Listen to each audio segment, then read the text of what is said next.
Greetings everyone.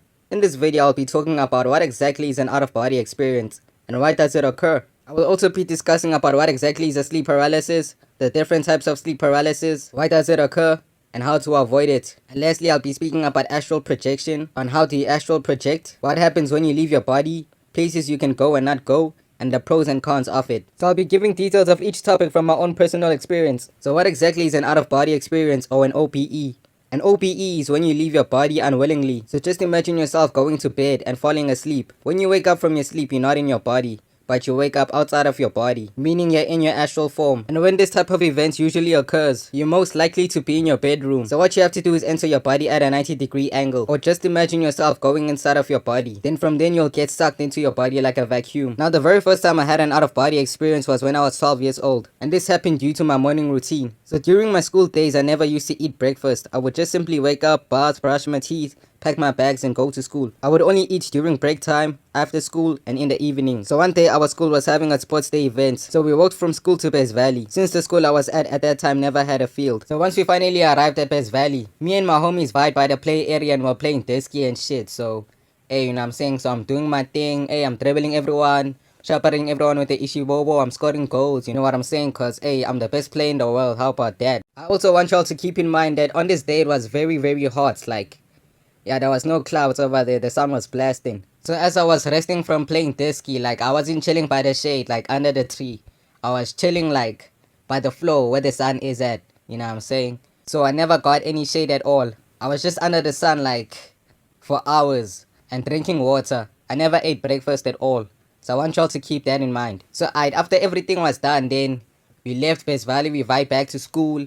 And then, yeah, as soon as we get to school, they mark the registry. And after marking the registry, me, I vibe home. As soon as I get back to the crib, I decide to take a quick nap before I can make me some food. So yeah, as I wake up from my nap, I get up.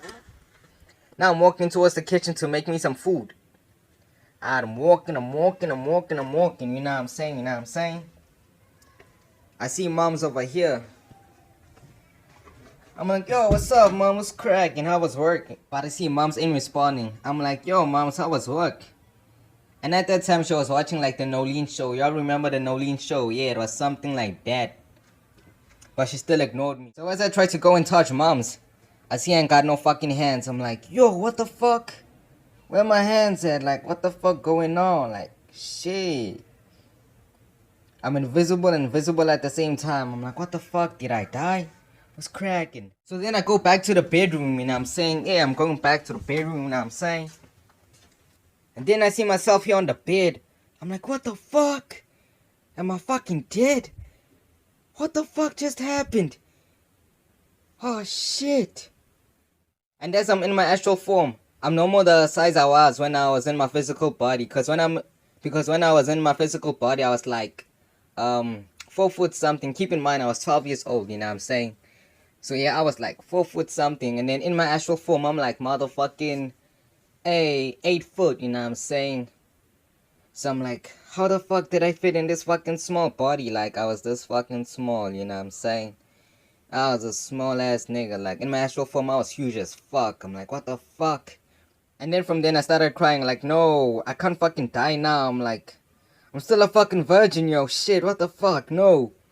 And as I start crying, I get sucked into my body like a vacuum, you know what I'm saying?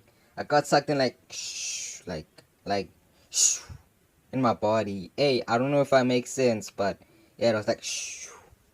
Yeah, that's how it happened. And once I woke up in my physical body, I felt so small, like, I had all these questions like, how was I able to fit inside my physical body when I'm tall as fuck? But later I found out that your astral body has the ability to manipulate the size of its form. It's like the movie Ant-Man, you know, he's able to become a giant and is able to become little as fuck. So yeah, it was like that. So this is how your light body also enters your mother's womb. Because your light body is like, you know, it's big as fuck. So it's able to enter your mother's womb by manipulating its size. It ties into quantum mechanics and quantum physics. So yeah, after I woke up from my body, I had all these questions like, if I died, then how come I never went to heaven or hell? Like from then I was a straight up atheist, you know what I'm saying? But don't worry, I'm not an atheist anymore. But I was for like 10 years. And when I was 13 years old, I had a straight up out of body experience where I was straight up in space. Not in my bedroom like before, but I was in space. and I was with other aliens. I'm not gonna describe on how they look like because hey, that's personal. But yeah, I remember the exact solar system I was in, the planets surrounding us, and yeah, that shit was crazy. So from then I started panicking, like I was asking myself like, who are these people? Like, what am I doing over here in space? And first of all, I don't even like heights, so hey, I just flew away. But then I managed to come to Earth, not by flying from where I was, but from teleportation. So I simply thought of myself being back here on Earth, and then I entered my bedroom, and then yeah, I entered into my body. And I finally figured out the science on why an out-of-body experience occurs from my own personal experience. So the reason why someone can go to sleep and then when they wake up from their sleep, they're outside of their body is because the physical body is vibrating so fast that it makes it easy for your spiritual body to leave your physical body at will. But when your physical body is dense or heavy, it makes it hard for your spiritual body to leave your physical body. So I noticed whenever I had an out-of-body experience, this was due to me eating once a day or not eating at all, or me being under the sun for too long and just drinking water. So the sun was basically making my physical body to vibrate so fast, making it easy for me to wake up in my astral form. As I explained earlier, if you think of it like the ice being your 3D body, the water being your 4D body, and so on, it's like that. So me exercising by playing soccer and being under the sun on an empty stomach is what made me easily wake up outside of my body. And whenever I have an out-of-body experience, 90% of the time I will be in my bedroom. Yes, there have been rare cases where I've been on another planet, in space, underwater on other planets, and underwater on this planet and so on. So those ones are rare. And if you experience those,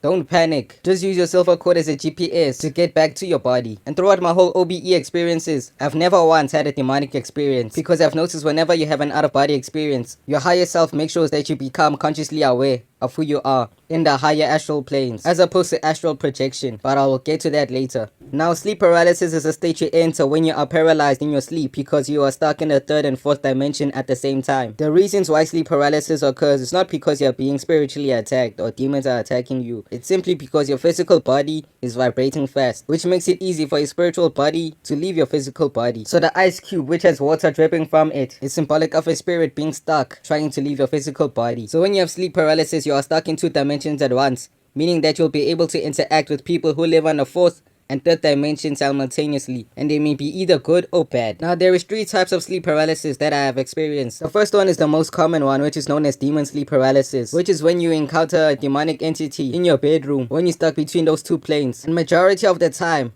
those demonic entities, you can believe me or not, but I know what I'm talking about.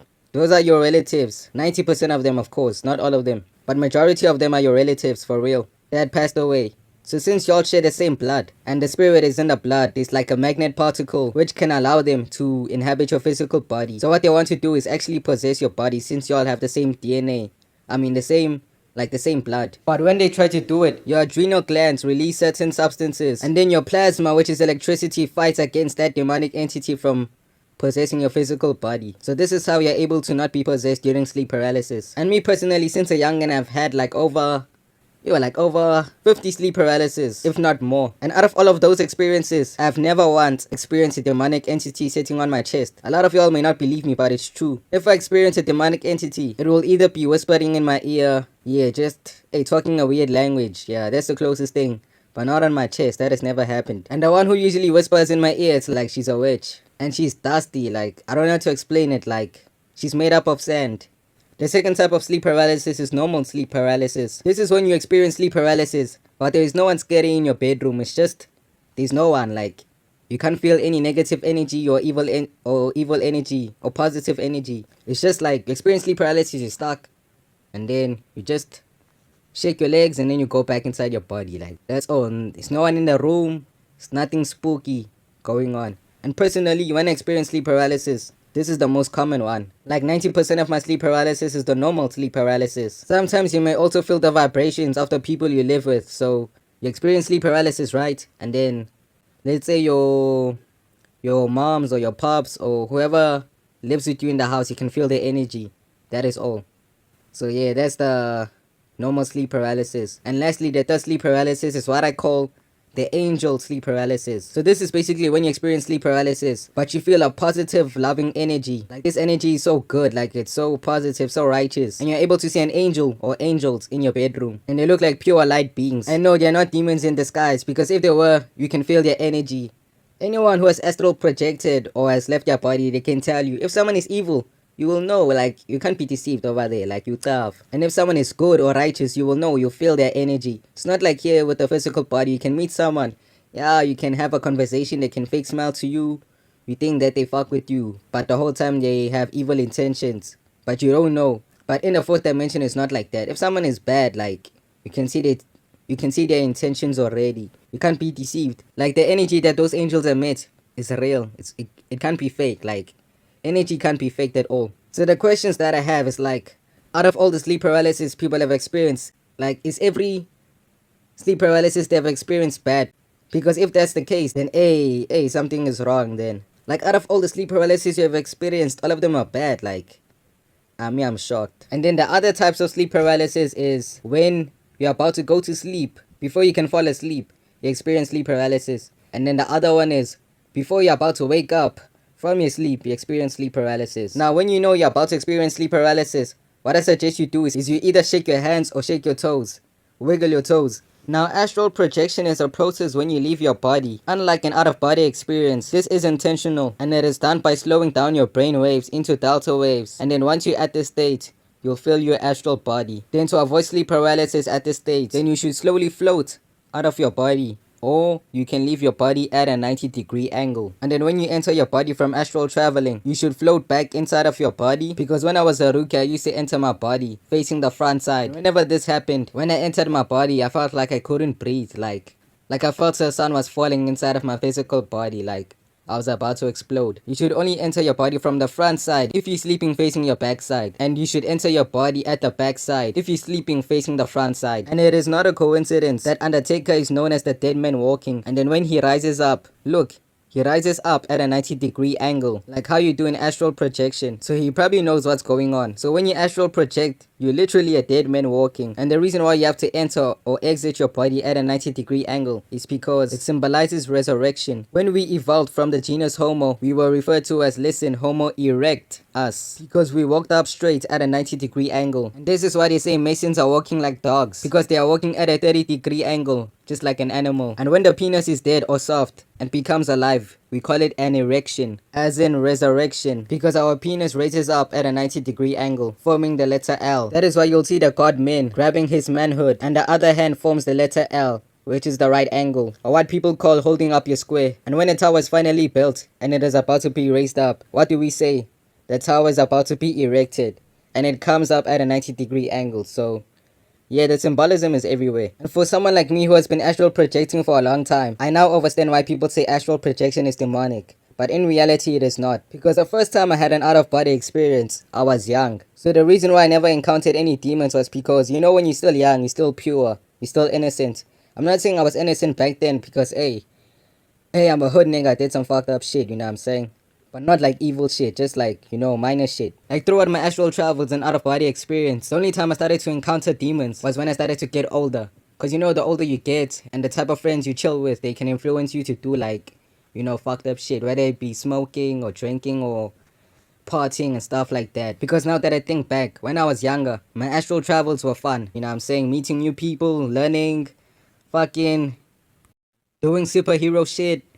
Yeah, like no one bothering you, because I was vibrating high. Like, you know, when you're still a teenager, like you happy, you full of jokes. Like, yeah, my vibration was very, very high. But then the older I got, the more fucked up shit I started to do in my personal life. That is when I discovered that some of our habits is what actually attracts demons.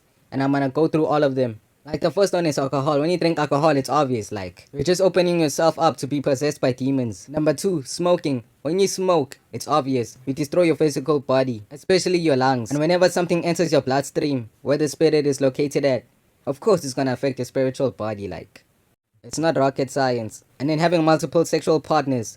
The only purpose of sex is for reproduction. And hey, I'm guilty of this shit too, you know what I'm saying? Cause, hey, lust is something I'm fighting big time. Also eating junk food. Like, look at the name.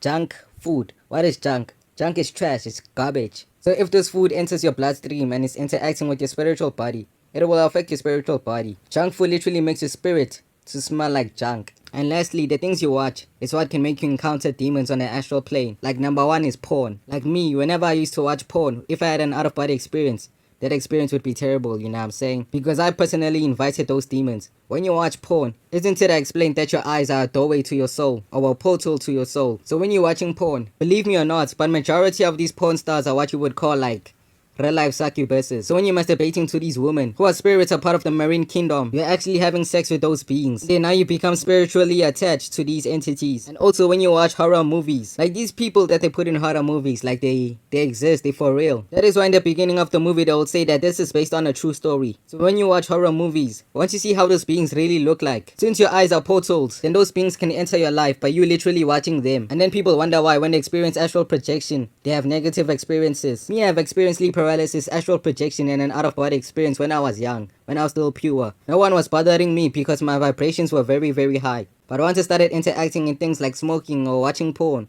or having multiple sexual partners or horror movies, that's when I started to experience demonic experiences. So basically your daily habit is what attracts these entities into your life by you lowering your vibration. So you attract the things you vibrate on. The other reasons why I've also never encountered demonic entities was because me, I haven't spilled blood.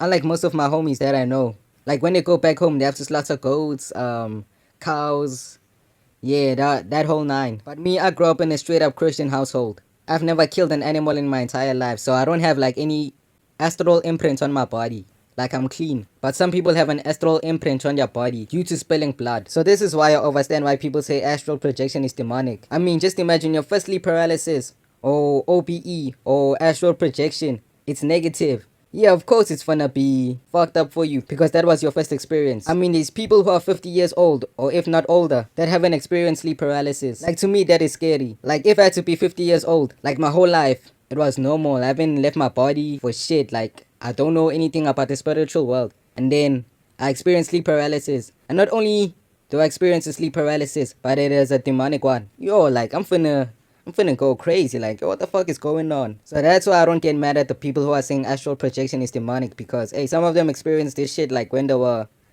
30 years old and above. Well, I ever experienced this shit since I was a youngin', so, hey, it makes sense. Now, when you astral project and you interact with an entity, how to know that entity is alive is they have a silver cord. How to know if you're interacting with a spirit who passed away is they don't have a silver cord. Now, if it so happens that you astral project, here are some of the places you shouldn't visit. Number 1 is hospitals, because it's full of demons trying to get loose, or the electrolytes which are in the blood. Number 2 is a graveyard. Number 3 is Gold Reef City. Basically any amusement parks, because the fear energy people release when you're riding the roller coaster is what attracts demons. Number 4, believe it or not, is church. Hey, church is full of demons. If you have encountered a demon in the astral plane, you know their language is like someone speaking in tongues. So people who are speaking in tongues in church just know they're possessed. Number 5 is Area 51, as it has astral bodyguards and what I call fourth dimensional technology, which is technology that once it hits you, not only does it hurt your spiritual body, but it can affect your physical body, meaning you can wake up with scars on certain parts of your body in which they hit. If they hit your arm, then you'll see like a black scar.